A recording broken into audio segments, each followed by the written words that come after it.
So, an update we have on the Sandie Peggie, Dr. Beth Upton case.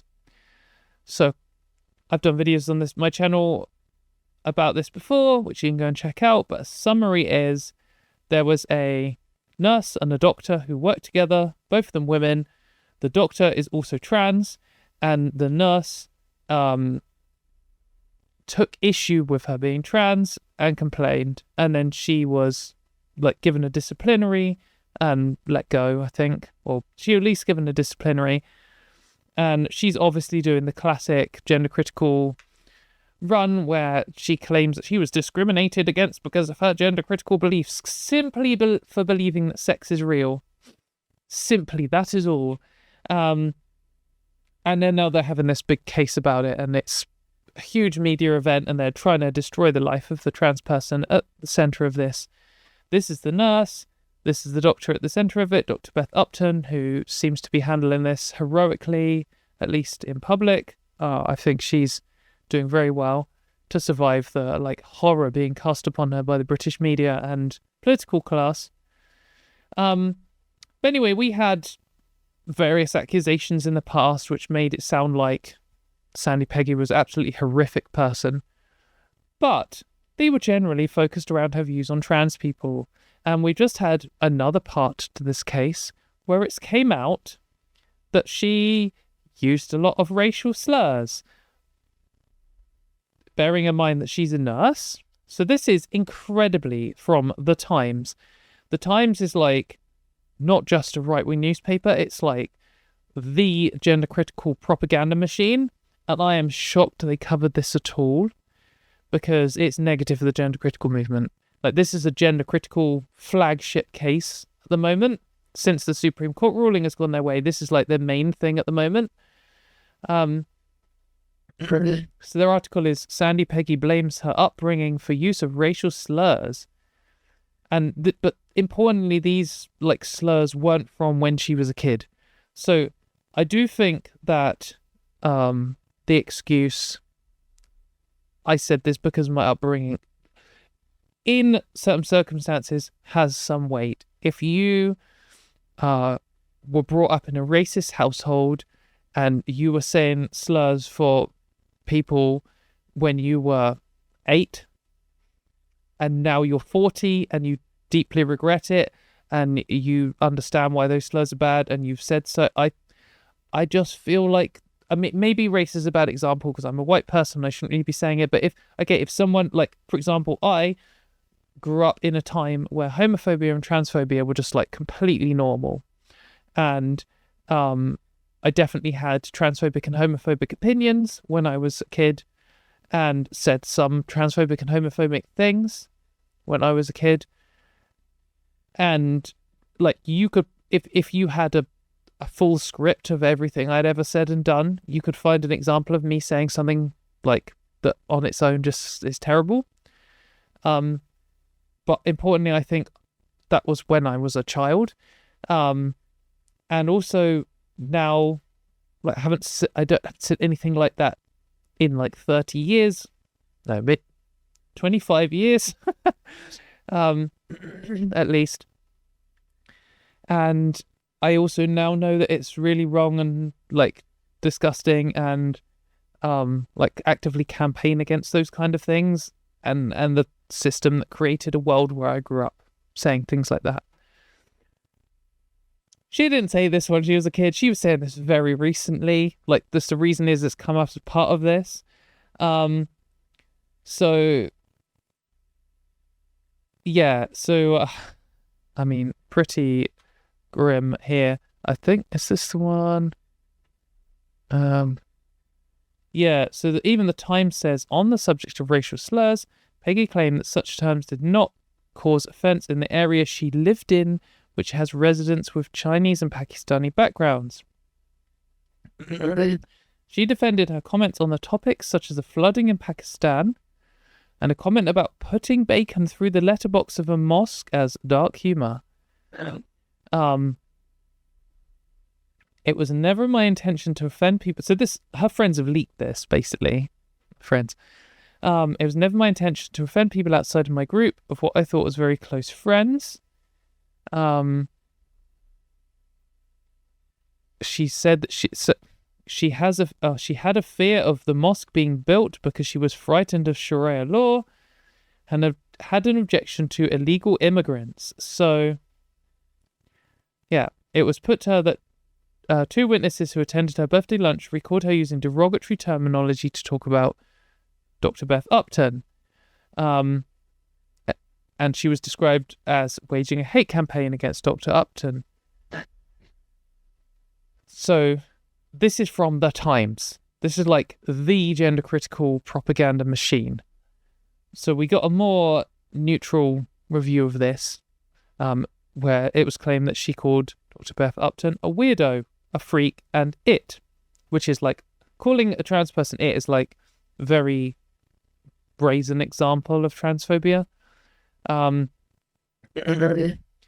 further heard that she had shared a series of racist jokes about Pakistani people and Muslims to a group chat, including mocking the victims of floods that killed thousands, saying the country would look like a bowl of Cocoa Pops, which for anyone outside the UK who might not have that cereal, they're like rice puff things that are covered in chocolate, and when you put milk in, it makes the milk also go like chocolate coloured. I don't know if I want to read these out or not. Like, these are there are some pretty bad ones. Yeah, so I think what's important, I'm not just going to read out all of the horrible things she said, but I think what's important is she called Pakistani and Chinese people very British slurs. So you might read these and be like, I don't know what these words mean. I'm not going to say them. But there are British, like very British slurs for Pakistani people and Chinese people, which even when I was a kid were already outdated. When I remember hearing both of these and being aware that they were slurs when I was a kid. I think they're more like from the 70s, maybe, when they were more, not acceptable, but like more common and more mainstream. It has been like, everyone knows that these words, like everyone in the UK knows these words are slurs. This isn't a case of like for example, troon. Troon is a slur that the gender critical movement invented like in the last 10 years or so. It is a slur, but most people have no fucking idea. And if someone called me a troon in front of my friends, most of them wouldn't even notice because they don't know what that word means. I've never heard it before. The people know what I just want. For anyone who's not in the UK, people fucking know what these words mean, all right? Everyone knows they are slurs.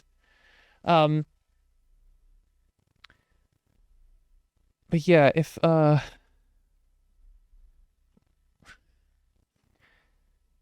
she admitted to sending offensive jokes about the deaths of Pakistani people in the floods, but said it was humor. Peggy further admitted to using the words slur and slur, but said that the Pakistani and Chinese people she knew had not taken offense. So she had literally been saying these in front of people of those backgrounds, which is pretty grim. Yeah, again, it says that she has a fear of a mosque being built, which is ridiculous. Even the BBC has covered this. Trans tribunal nurse accused of wanting to post bacon to mosque.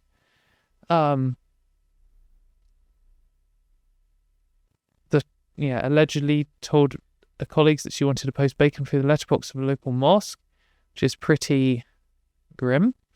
I just want to... Yeah, again, even the BBC also reports on us saying weirdo and freak. There's definitely a bit. Maybe it's in... I think it's in this one. Okay, here we go. She is also asked about using the word slur for Pakistani people regularly whilst growing up. Yes, it was normal. Okay, as an 8-year-old or whatever, quite possibly that is the point I was making at the start of this. I had my first job in a shop called this and worked there for a year with good relationship. I socialised in a pub, country inn. It was owned at the time by this is what I mean. Like, if you say yeah, this was a normal word we used to use. I think a better, like, a good faith attempt at steel manning a position, she could say, yes, unfortunately, growing up, this slur was normal in the community I existed in, so I said it a lot, and I now know it's wrong, and I would never say it now. And maybe even I apologise for saying it in the past. I mean, what else can you do that you can't go back in time and stop yourself saying it? But at least if you know it now. She then tries to justify that, saying she worked in a shop with the slur as a name run by someone of Pakistani descent. But then literally in the sentence right now, today, describing this, uses the slur. And it was owned at the time by a slur called Jav. That was just how we described them. So, like, say in court today, and it's not just that it's the politically correct word. I mean, obviously, politically correct has, I don't know. I feel like politically correct and correct are just synonyms. But yeah, it's important to know, like, they're not many letters difference, perhaps, if you're not British and you don't. We know, okay. This isn't like, there's a reason that they've censored it. It's not a thing that you can say.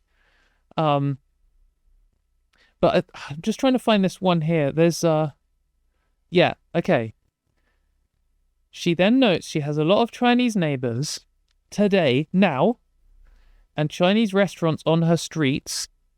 She says she has never heard my Chinese neighbours complain about being called slurs. So she's calling her neighbours now, in the modern era, this slur for a Chinese person. She has no problem with immigrants coming across to work, only illegal immigrants. Okay, fair enough. It was never my intention to offend people. Okay, so it is unsurprising to me that this is a thing. I don't think anyone watching this now is like, oh, no, I cannot believe it. How could she have done such a thing? This is unbelievable. I can't No one's thinking that. And the reason is because there is just shared causality between being gender critical and saying racist things. That isn't to say everyone who is gender critical has said racist things, or everyone who's gender critical is a racist, or that every racist is also transphobic / gender critical, whatever. No, there's just a strong correlation between holding those two views and holding homophobic views and holding sexist views. And the reason for that is because they have a shared worldview which creates this kind of behavior. If you think people different to you are lesser to you in some way, or that talking down to people is acceptable, or that difference is scary or disgusting, like, it's okay that there's a church built somewhere, but it's not okay that there's a mosque built there. Like, you think that, like, people are alien and different. If that's a way of viewing the world that you have, then you're more likely to hold that view, that same way of thinking about multiple different groups. Like, if you're just transphobic and you're not bigoted against anyone else, as soon as you end up talking to trans people online or whatever, you're forced to either change your mind or justify these, like, reactionary views that you have. And as soon as you start justifying them, you will pick up on arguments of other gender critical people and other, like, reasoning patterns, or even potentially rediscover them yourself.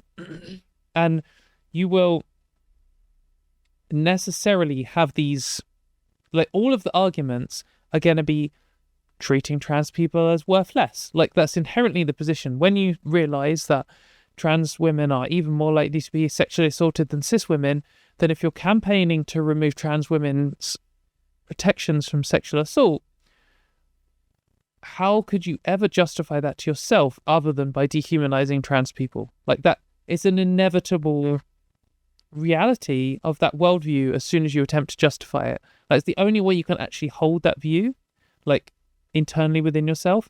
And as soon as you dehumanize trans people and you get the little thought pattern, it's okay to dismiss these victims of sexual assault because I don't really see them as full people. You might not say that to yourself in your mind or out loud, but dehumanization is a process that you will inevitably have to go through for trans people in order to justify not caring about them when they're sexually assaulted. When you've done that for one group of people, it's so much easier to then do it for another group of people. So if you're already calling trans people slurs and you're already scared of them and disgusted by them and don't want to be around them, why would it's not a shock that you do the same thing about people of different races or religions. And it wouldn't be a shock that it wouldn't be a shock if she was homophobic too. Not saying she is, not saying she isn't. In my opinion, I live in the UK, but it's never a shock. It's never a surprise at all when it turns out a gender critical person is also a different type of bigot too. Also a racist, also homophobe, whatever. It's very unsurprising. And we've already seen that like a lot of the gender critical movements since winning the Supreme Court decision have like openly pivoted to being anti-immigrant now. It's like, as well as being a shared thought pattern with a shared causality between the two beliefs, it's also like they're like political allies. Obviously looking at like Donald Trump, for example, his main like couple of things are hating immigrants and hating trans people and loving tariffs. I don't know. That's a Donald Trump specific thing, but like the whole global right wing at the moment is really focused on those things. And if you are someone who is transphobic, then you're going to consume a lot of transphobic media, and all the transphobic media is being created by people who are also racist. So you're inevitably going to catch some of that racist media on your timelines and your algorithms and all that kind of stuff too. And it uses the same argument pattern that you've already used in your own mind to justify hating trans people. So it's not going to seem so crazy to you, some of this racist stuff that you read. You're already primed to accept it. And there's groups who are really invested in also selling that same idea to you because they're racists. And the racists will want the transphobes on their side and the transphobes will want the racists on their side. So, yeah, I don't know. But anyway, how this case, I think, will go is we will get... this might be the last day of it. So the last day of the questioning of her. Maybe more will come out, maybe it won't. Clearly, she's an awful person, in my opinion. I don't think that anyone who uses slurs for multiple groups of other people should really be a nurse. Like if you're being that derogatory to people, like you say, oh no, none of the Chinese people around minded me calling slurs, or maybe they just didn't say anything, or maybe they own a shop in the area, an area which is kind of racist against Chinese people, and their whole livelihood is tied up in this. And if they object to you, they're worried about retribution or vigilante justice or whatever, and they just have to accept it because that's actually quite common. So. Yeah, I just don't... Just pick a different job. Just be in a job where you don't have to interact with people. There are loads of jobs like that. If you're... Clearly she's... Again, it's not just a belief. She's not someone who just quietly has her bigoted beliefs and gets on with her job without abusing people and stuff. Look at what she's doing to Dr. Beth Upton. So... Clearly, I mean, what happens if she had a Muslim colleague who wanted to get change with her, or a gay colleague or something? What happens if she has patients who she just if she doesn't see these people as fully human, then is she going to give them good health care? Maybe not her in particular, again, in my opinion, I'm not making an accusation here, but I think in general, like a specific accusation, but in general, I think that if you're bigoted against one or more minority groups, then you probably shouldn't be in a role in a job where you might interact with those minority groups. And like healthcare is particularly the strongest example of that, because like the idea of my health and potential like life being on the line with someone who doesn't think I should have human rights, like that's just terrifying. like really terrifying. I hope that trans people are rare enough that she's never had to interact with a trans patient before, because fucking hell. Just scary stuff. Anyway, I think that she'll probably win this case because the UK is corrupt and bullshit, and the laws protect bigots over minorities, and the British government and media seems to be encouraging hating on minority groups at the moment. I don't really have any hope for this, but we know now that she's a horrible person, and whatever court ruling we get out of this is going to be like covering this stuff up, and just like giving license for bigotry. Unless, of case, it does go in our favour, which I'll be very shocked, but we'll see.